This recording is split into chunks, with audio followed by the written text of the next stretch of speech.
I can't really walk around Manhattan without people recognizing me right away, you know, and just kind of noticing me and staring at me, you know. When Friends dominated the airwaves, Matthew Perry's sharp wit as Chandler Bing made him a global icon. Yet behind the non-stop laughs, Perry was fighting a silent, agonizing battle with addiction that ultimately led to his tragic passing in 2023. While fans worldwide still mourn the loss of a comedic genius, the full, heartbreaking reality of his final days is only now coming to light. What was the true, hidden cost of the fame that ultimately took him away from us? Join us as we look past the laugh track and uncover the tragic reality behind his final chapters. The boy who felt invisible. Growing up in the shadow of politics and divorce. Long before he became a household name, Matthew Perry was just a kid caught between two different worlds and a lot of emotional crossfire. Born in Massachusetts in 1969 to a Canadian journalist mother and an American actor father, his parents split up when he was just a toddler. His mom eventually remarried another famous news anchor, and Matthew grew up mostly in Canada. On the outside, his life looked pretty impressive. His mom was even the press secretary for the Canadian Prime Minister. But inside, young Matthew felt completely invisible. As his mom started having more kids with her new husband, Matthew felt like the odd man out. He described himself as a kid always looking in from the outside, feeling like he didn't belong anywhere. To cope with that deep loneliness, he started acting out by the time he was 10 years old.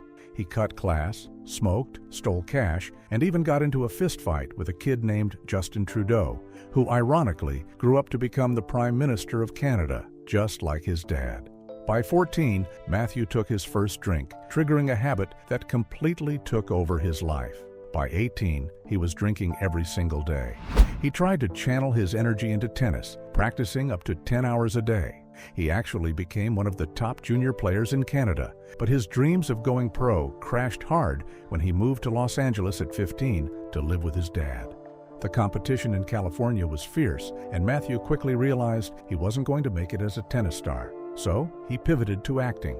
He went to high school in LA, took comedy classes, and started auditioning for anything he could find. He landed tiny roles here and there, making quick appearances on popular old-school shows like Silver Spoons and Beverly Hills, 90210.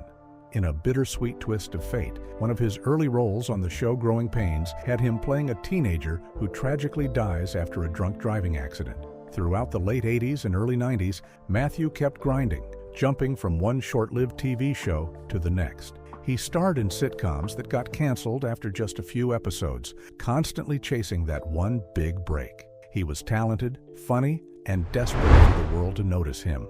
He thought that if he could just become famous enough, the empty, lonely feeling inside him would finally disappear.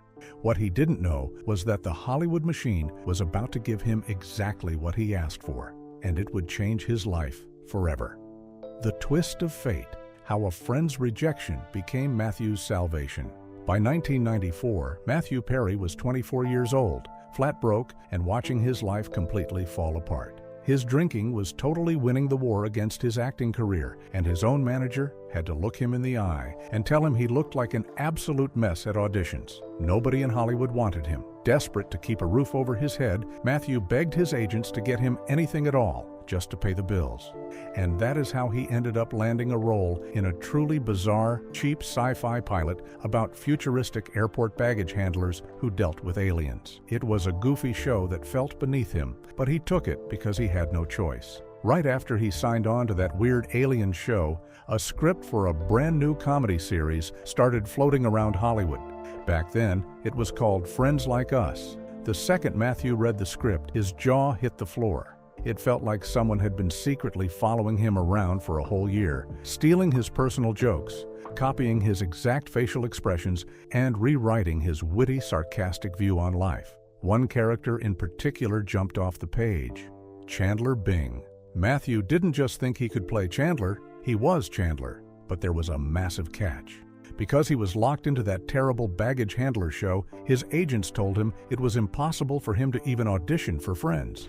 He was totally devastated. To make matters even more painful, his actor friends kept bringing him the Friends script, begging him for help with their own auditions because the character sounded exactly like Matthew. He would sit there, heartbroken, telling them exactly how to say the lines, while secretly wishing he could be the one in the room. Then came a crazy twist of luck. The role of Chandler was actually offered to one of Matthew's good friends, an actor named Craig Bierko. Craig was torn between Friends and another show. Even though Matthew desperately wanted the part for himself, he gave his friend honest advice and told him to choose Friends. But Craig passed on it anyway, leaving the dream role wide open. Around the same time, a big TV boss asked if Matthew's Alien show was actually going to get made. The answer was a hard no. Suddenly, Matthew was completely free. Days later, he got the call to meet the creators of Friends.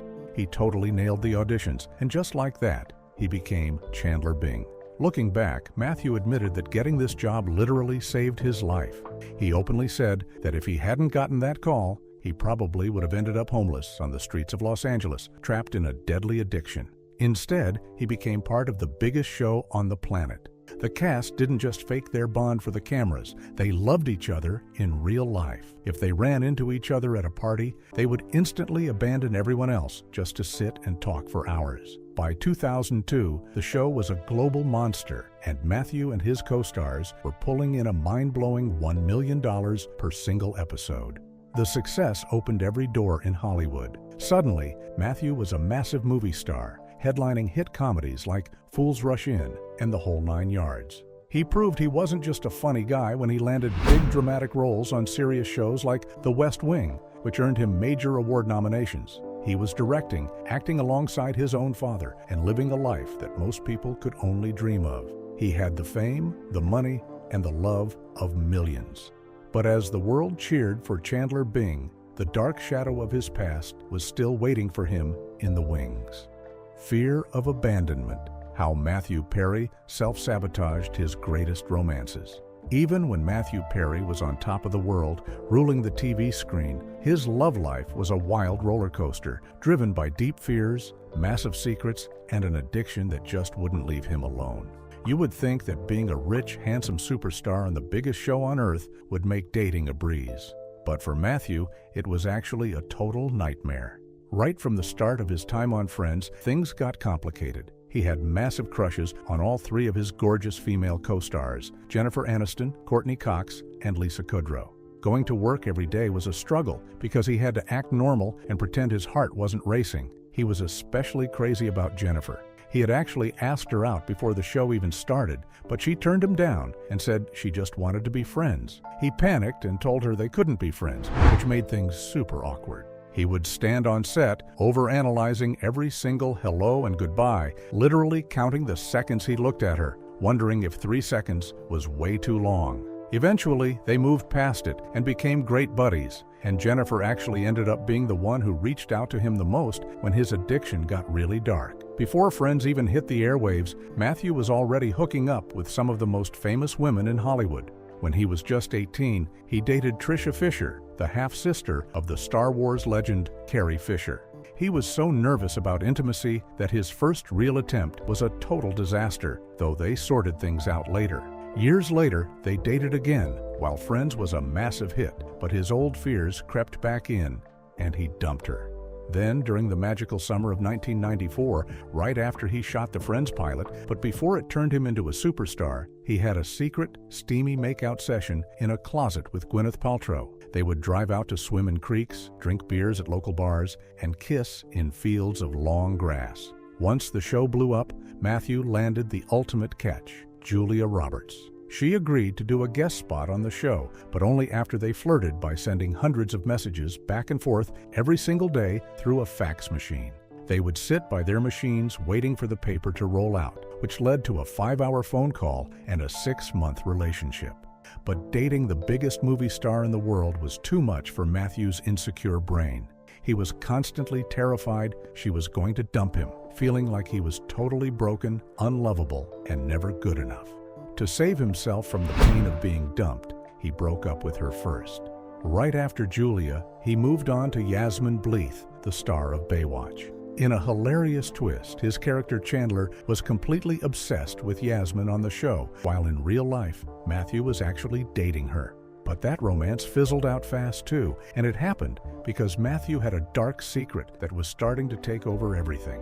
He first realized his drinking was a monster when he was out with an early girlfriend named Gabby. They went to a magic show and came back to her place. When he realized she didn't have any alcohol in the house, his blood literally felt like it was on fire. He was completely hooked. As the years went on, Matthew kept ruining good relationships to protect his addiction or his sobriety. He dated a TV executive named Jamie Tarsis for 2 years, calling her the most magical and smart woman ever. But he dumped her because she was basically acting as his nurse while he tried to clean up his act, and he felt he needed to process being sober alone. Then came Rachel Dunn, a young fashion student and volleyball player who was 14 years younger than him. She was with him when Friends finally ended in 2004. Because he was actually sober when they met, he called her the ex-girlfriend of his dreams and talked about how she made him less selfish. But they split because he needed to stay 100% focused on his recovery. His longest romance was a secret 6-year relationship with Mean Girls star Lizzie Kaplan. They started out as friends with benefits after he crashed her birthday party. They almost got engaged, but Matthew's intense fear of commitment popped up like a snake, and he backed away. He later regretted it deeply, realizing that if he had just stayed, he would have had a house and 2 kids, instead of being an old guy sitting completely alone in a giant mansion. The closest he ever got to a wedding was with a literary manager named Molly Hurwitz, who he started dating in 2018. This was right after Matthew had a near-death experience where his stomach literally burst from abusing heavy painkillers, putting him in a coma for 2 weeks with only a 2% chance of survival. Molly stayed by his side, and by 2020, they were engaged while he was staying at a rehab clinic in Switzerland. But even during the engagement, things were a total mess. He was lying to doctors to get drugs, and his heart actually stopped beating for 5 whole minutes. 6 months later, the engagement was totally off, and they went their separate ways. In the end, Matthew Perry spent his final years wishing he could be a father and feeling ready to love someone without being afraid. He had all the money, fame, and gorgeous women anyone could ever ask for, but his inner demons and his constant fear that he wasn't good enough kept him running away. Tragically, the sitcom legend, who spent a decade making the entire world laugh, never found that one special person to share his life with, leaving him to fight his final darkest battles all by himself. The Vicodin turning point: how a jet ski accident sparked a decade of darkness. When Matthew Perry moved to Los Angeles as a teenager, he had one massive goal. He wanted to be famous. He didn't just want it, he craved it with every bone in his body. He genuinely believed that if he became a big star, all his problems would magically disappear, and he would finally feel fixed. He eventually got his wish and became a global icon as Chandler Bing on Friends, making over $1 million per episode. But instead of fixing him, the fame only turned up the heat on a dark, painful battle with addiction that started way back in his childhood. To understand why Matthew was hurting so bad, you have to look at his early years. His parents divorced when he was just a baby, leaving him split between 2 separate lives. His mother was a busy, stressed-out press secretary for the leader of Canada, and his father was an actor who was usually seen on TV commercials rather than in person.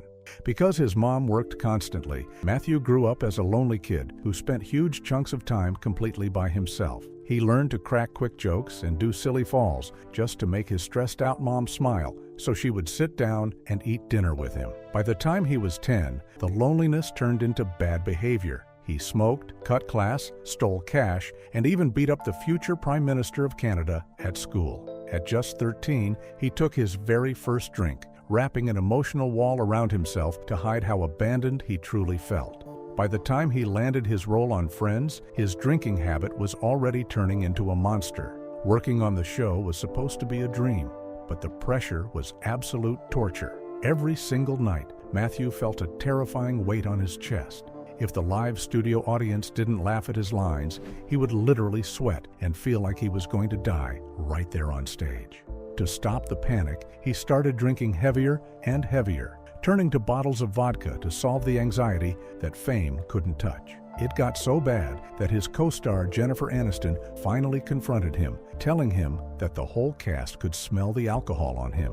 It felt like a total sledgehammer to his chest, but even though his co-stars loved him and tried to help, his downward spiral was just getting started.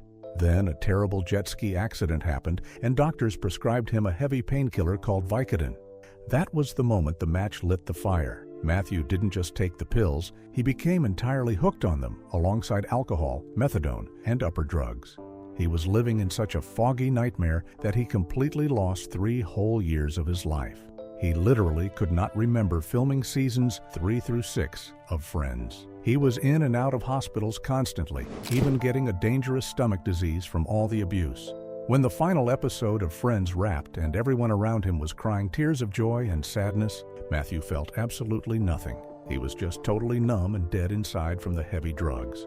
After Friends ended, he kept working on movies with big stars like Bruce Willis and Salma Hayek, and he starred in serious TV dramas. But his real full-time job was just trying to stay alive. His love life was a direct casualty of his addiction. He dated superstars like Julia Roberts, but his deep insecurities made him dump her before she could dump him because he truly believed he was too broken to be loved. He wanted affection more than anything, but he simply could not trust it. He was terrified that if he stopped acting like a funny guy and showed someone his real messy self, they would look at him and run away.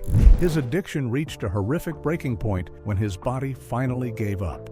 His colon literally exploded from all the heavy opioid pills he was taking. He had to go through a massive 7-hour surgery, and the doctors told his family he only had a 2% chance of surviving the night. He beat the odds, but he spent the next 2 weeks trapped in a deep coma. He had spent an absolute fortune, $7 million in total, trying to get clean. He went to thousands of recovery meetings, checked into rehab 15 different times, and sat in therapy sessions twice a week for 30 long years. He wasn't trying to be a wild party guy. He was just a broken kid who was desperately taking piles of drugs to stop the emotional pain inside his head. In his later years, Matthew decided to use his immense pain to help other people who were drowning in the same dark hole. He even transformed his massive $10 million beach mansion into a special sober living home where men could go to clean up their lives, an effort that even got him recognized by the White House. He stayed dedicated to helping addicts until the very end. When he tragically passed away, the world didn't just mourn the loss of a hilarious actor who made millions laugh. They mourned a man who wore his deepest flaws and heartbreaks right on his sleeve, proving that even the loudest laughter can sometimes hide the loudest cry for help. The ketamine web. How greed and betrayal led to Matthew Perry's final tragedy.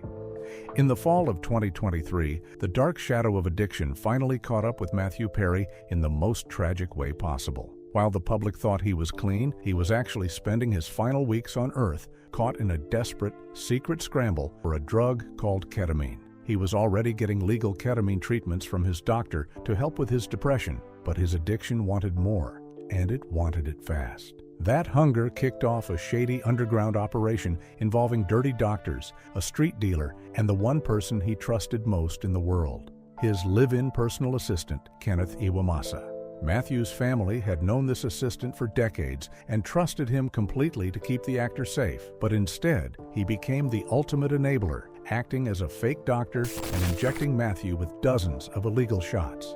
The whole nightmare started rolling in late September when Matthew begged his assistant to help him find illegal sources for the drug. A crooked doctor named Salvador Plasencia heard about a rich celebrity willing to pay huge cash, and he immediately pounced on the opportunity. He texted another doctor friend named Mark Chavez to help him get the drug, callously asking how much money they could squeeze out of this moron. The very same day, Plasencia showed up at Matthew's house, took $4,500 in cash, injected Matthew, and literally taught the assistant how to stick the needle into his boss's arm. From that point on, it was a fast downward spiral. The assistant started texting the doctor using fake code names like Dr. Pepper to order more drugs. Within days, the assistant was injecting Matthew completely on his own, texting the doctor that he had finally found the sweet spot to stick the needle. They were burning through the vials so fast that they had to meet the doctor for sketchy, late-night drug handoffs in shopping plazas and public parking lots, with the doctor even injecting Matthew right inside a car. But Matthew's tolerance was growing, and he wanted even more. He asked a friend for other connections, and she pointed him to a drug counselor named Eric Fleming, who had relapsed back into his own addiction. Fleming knew a high-end street dealer named Jasveen Sangha, a woman the police later nicknamed the Ketamine Queen because she only dealt to rich celebrities. Soon, Matthew was buying massive batches of drugs from both the Dirty Doctor and the Ketamine Queen. The danger reached a terrifying peak when Dr. Plasencia came over and injected Matthew with a dose that caused the actor's body to instantly freeze up while his blood pressure went through the roof. Instead of stopping, the doctor just gave a weak warning, and the assistant kept buying more. By the final week of October, Matthew was completely out of control. His assistant bought 50 more vials of illegal ketamine in just a few days, shooting Matthew up 6 to 8 times every single day. The batch that arrived on October 25th contained the exact dose that would end his life. On the morning of October 28, 2023, the assistant gave Matthew his first injection early in the morning. Matthew went out to play a game of pickleball, came back home, and got his second injection before sitting down to watch a movie. Less than an hour later, Matthew wanted another fix while he was getting ready to relax in his backyard hot tub. He looked at his assistant and told him to shoot him up with a big one. The assistant injected him for the third time that day and left the house to run some errands. When he came back a few hours later, the horror was real. Matthew was floating face down in the water, completely unresponsive. Paramedics rushed to the scene, but it was already too late. The beloved star was gone at just 54 years old. The moment Matthew died, the people who were supposed to protect him immediately tried to save their own skin. The assistant panicked and lied straight to the police, hiding the evidence and pretending he knew nothing about any illegal drugs. Over in North Hollywood, the Ketamine Queen and the middleman Fleming found out about the death on the news and instantly deleted all their text messages to erase their tracks. Weeks later, the official autopsy report came out, confirming that Matthew died from the extreme effects of ketamine, with drowning as a secondary cause. But the cover-up didn't last long. In early 2024, federal agents swarmed Matthew's house with a search warrant. After a few intense interviews, the assistant broke down and confessed to everything, pointing the finger at the doctors and the middleman. The police then raided the middleman's place, and he immediately gave up the Ketamine Queen to save himself. By the time the massive 2.5-year investigation finally wrapped up, every single person in that predatory web was brought down and sentenced to face justice. Mark Chavez, the doctor who helped supply the drugs, lost his medical license and got 8 months of home confinement. Eric Fleming, the middleman who delivered the lethal batches, pleaded guilty and got hit with 2 years in federal prison. The greedy doctor, Salvador Plasencia, who viewed Matthew as nothing but a payday, pleaded guilty to multiple charges and was locked away for 2.5 years. The biggest hammer fell on the top 2 players.